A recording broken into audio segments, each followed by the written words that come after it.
Sekarang ni kalau kita tengok dalam media massa, tuan-tuan, masyarakat wawarkan dalam media massa, simpan makanan kerana nanti akan berlakunya kelaparan, kebuluran. Tuan-tuan, dalam hadis Nabi SAW, yang tak kebuluran dan kelaparan ni orang mukmin aja.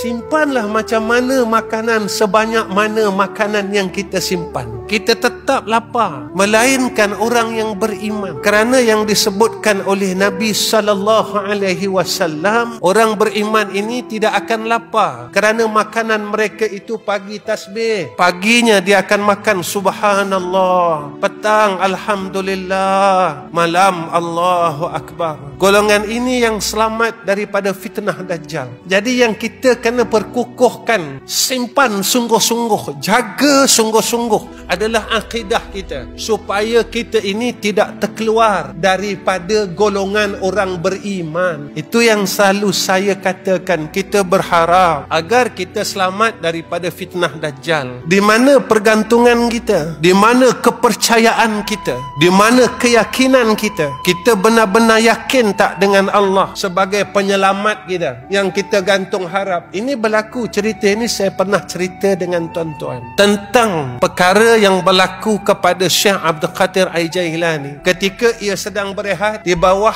pokok yang rendang, datang satu suara mengaku bahawa dia adalah Tuhan. Lalu kata Syekh Abdul Qadir Al-Jailani, kalam Allah bila harfin bila sautin, tak ada huruf, tak ada suara, kata Syekh Abdul Qadir. Lalu ketawa iblis, tuan-tuan. Iblis berkata kepada Syekh Abdul Qadir, wahai Syekh Abdul Qadir, ilmumu telah menyelamatkan kamu, mujurlah kamu ni alim. Dia kata. Ketawa Syekh Abdul Qadir Al-Jailani. Apa kata Syekh Abdul Qadir Al-Jailani? Dalam halus, engkau ingin menipu aku juga, dia kata. Sebenarnya yang telah menyelamatkan aku adalah Allah, bukan ilmuku. Kerana ramai orang yang berilmu tetapi tewas, ramai orang yang tahu tetapi tidak percaya. Yahudi dan Nasara, mereka tahu tetapi mereka tidak percaya. Mereka mengakui Sayyiduna Rasulina Muhammad sallallahu alaihi wasallam adalah Nabi akhir zaman, tapi dengan keegoan, kesombongan mereka tidak percaya. Sombong, tuan-tuan. Kenapa sombong? Aku boleh hidup sebab aku ada duit. Aku boleh hidup sebab aku ada pangkat. Aku boleh hidup sebab aku ada kawan-kawan yang berkuasa. Tetapi dia lupa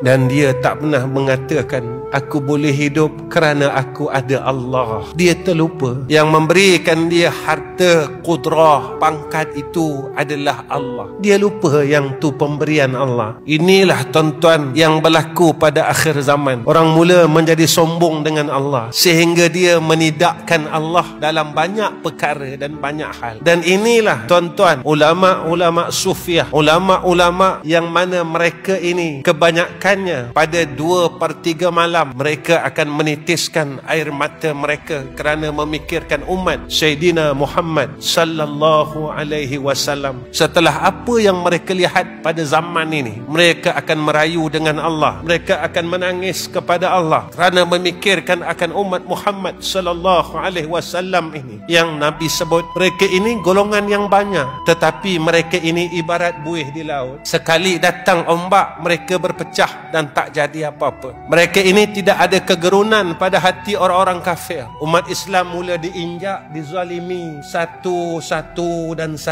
kerana akidah orang Islam ini semakin rapuh. Mereka lebih percaya kepada harta, keduniaan, pangkat dan sebagainya, sehingga kan menidakkan Allah Subhanahu wa ta'ala.